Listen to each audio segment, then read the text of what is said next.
This is the eHealth Radio Network, your source for health advice on demand. And now your host, Eric Michaels. Thanks for joining us once again here on the eHealth Radio Network. This is your host, Eric Michaels. Today we're speaking with Dr. Spencer Richlin, a board-certified reproductive endocrinologist with extensive reproductive surgical experience. He has been practicing at Illume Fertility since 2004, where he is a partner and surgical director. And Dr. Richlin, thanks for joining us here today on eHealth Radio. Eric, I want to thank you so much for having me on the eHealth Radio Network. Thank you.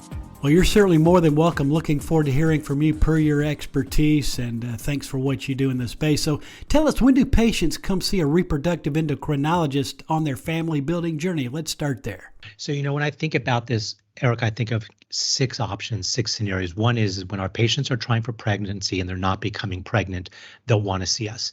Often it has to do with age. So our patients under 35 who are trying, who aren't successful, will come see us, after 12 months of trying, or if they're over 35, maybe after 6 months of trying. Other scenarios are we have our single moms to be, and so they're going to need a sperm source. We have our patients who are freezing eggs. So they're not ready to become pregnant now, but they want to freeze their eggs for later and get those eggs put away. And we have our men couples who are going to need an egg donor and a gestational carrier. We have our transitioning patients who can freeze egg or sperm for later. And then we have patients who just want information on the reproductive system, like, am I fertile? So we see everybody in those categories and anybody who wants information. So tell us, what are the ways that you actually help your patients' family build? Get into some of those specifics there. So what we do with our family building is the first thing we're going to do is we're going to get kind of some information on the reproductive systems. And what's cool about this is we can usually do it in one menstrual cycle. So what our patients are doing is they're saying, okay, I want information on my reproductive system. They'll call us day 1 of their period. And on day 1 of their period, we're going to bring them in on day 3 of their cycle. And then we kind of get information like we do an ultrasound on day 3 of their cycle, transvaginally look at their ovaries, look at their uterus. We do blood work, something called day 3 blood work, which was ovarian reserve testing. It's blood work or hormones that tell us about egg health.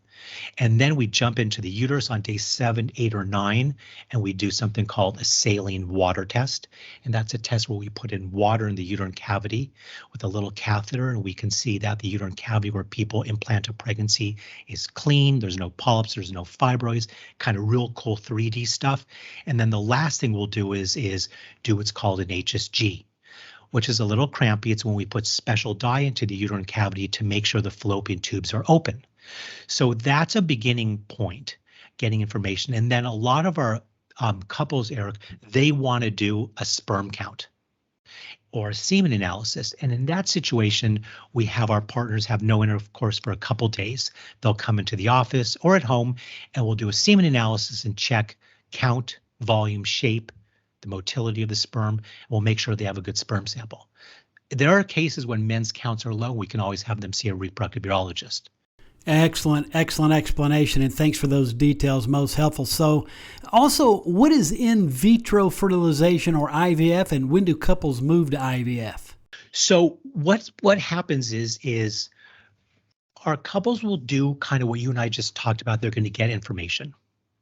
And then there's a couple steps before IVF. One is often, our patients just need a sperm source and they need to find donor sperm, like in our single moms to be. That's simple. We can help them with that. Other times, Eric, our patients just need help timing things. They're not great with their menstrual cycles. So, the menstrual cycle in general is 28 days. So we teach them like day 1 is full flow, have intercourse day 12, 14, and 16, try for 6 months. Our other couples will kind of move them into something a little bit more aggressive, something called superovulation, where we take oral medications to make not 1 egg release, but 2, higher chance of getting an egg in the tube, and then at the right time putting sperm with an artificial insemination really close into the uterine cavity.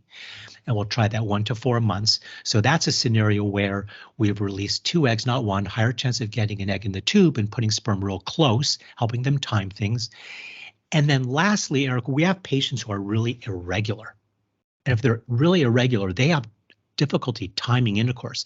They don't know when they're going to ovulate. So those couples, like patients with PCOS, they're going to use medicines oral also to make them ovulate at the right time, and we can help them know that so they can time intercourse and make sure they're not wasting their time and they're having intercourse at the right time.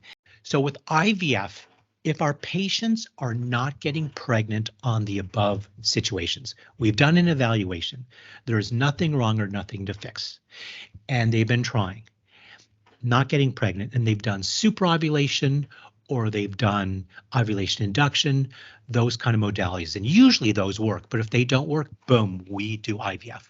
And IVF is incredible.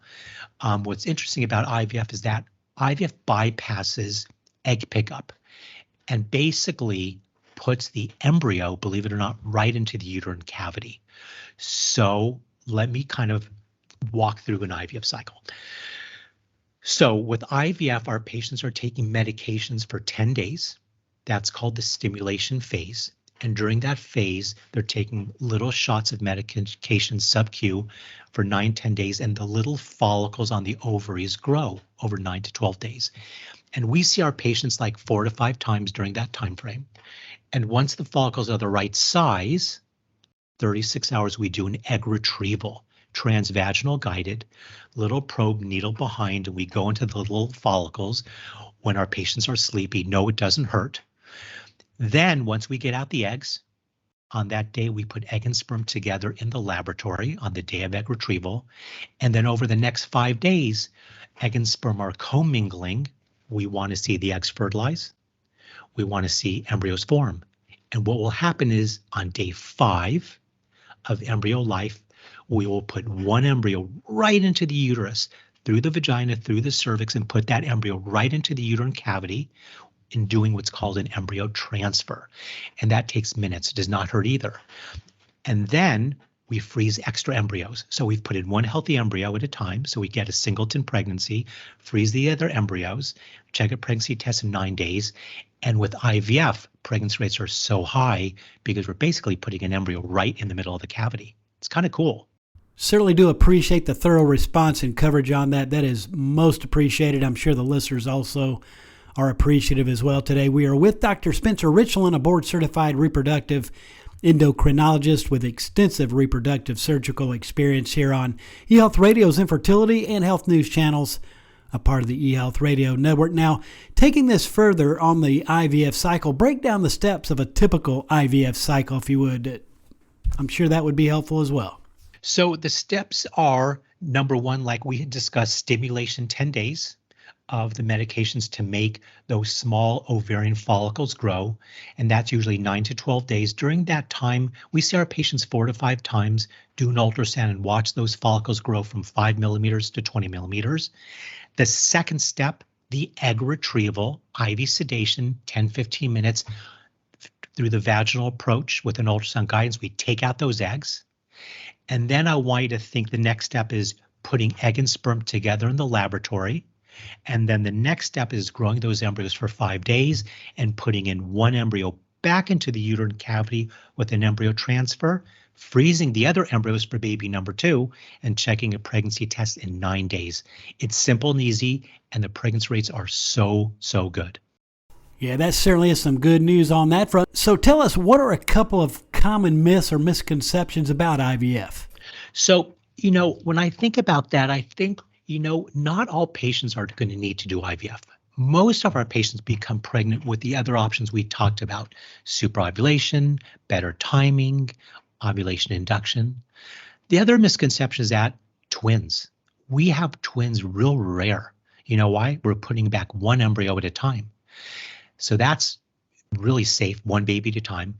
A lot of our patients are saying, well, when I stimulate my ovaries to make all those follicles grow to get out the eggs, the injections are going to hurt. It's a thin needle. We'll teach you how to do them. And the egg retrieval does not hurt at all. The other misconception or something I want to kind of bring up, is something called pre-implantation genetic testing, where our patients out there are hearing, before we put back an embryo in, we can biopsy that embryo. Biopsy all their embryos and find out which embryos are healthy and 46 chromosomes, and then put in a healthy embryo. So We try to fight off those misconceptions, support our patients, and have them have a good journey while they're with us, because it's so doable and we have great outcomes for all of our patients. Well, Dr. Richlin, we certainly appreciate that positive report, all the insight and information shared here today, and the thorough coverage here. Really appreciate it. Before you go in conclusion, any closing thoughts, a takeaway, a tip, or anything else you'd like to mention as we do conclude today? So I've been thinking about this, Eric, and I think our patients need support while they're doing all of this, because when our patients are getting pregnant, they're stressed. They really want this bad, and we want to support them and help them family build for everybody. So here's what I would tell our patients out there. At the practice you're with, check out if they have other support systems for you, like we do. We have what's called an integrated fertility wellness team. There may be nutritionists, acupuncturists, genetic counselors, reproductive social workers, exercise, yoga. Do something while you're on your journey to try to get pregnant, to kind of take off the edge and potentially give you a better chance of being successful, because you'll be feeling healthier. So that's what I would tell our patients. Well, those are some great tips and advice right there. Thank you so much, Dr. Richlin. If listeners wanted to connect with you or to get more information, where's the best place online to do so? So check out our website, illumefertility.com. We have amazing staff, great doctors. We're here in Connecticut. And also my podcast is Fertility Now. My Instagram is fertility.now. We'd love to hear from you guys.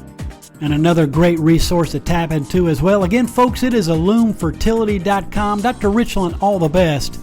And thanks for joining us here today on eHealth Radio. Eric, thank you very much for having me. Thank you. And you're certainly more than welcome. We've been speaking with Dr. Spencer Richlin, a board-certified reproductive endocrinologist with extensive reproductive surgical experience. And once again, for all the details, visit illumefertility.com. And again, this has been your host, Eric Michaels. And we do thank you for your continued support of the eHealth Radio Network. Join us again soon for another episode that will help further expand your knowledge on those things that are important to your health and wellness. For more eHealth Radio reports, we invite you to visit our main radio channel site at eHealthRadioNetwork.com. And as always, we do thank you for tuning in. Thanks for tuning in to the eHealth Radio Network. For more information or to subscribe to this podcast, visit eHealthRadioNetwork.com.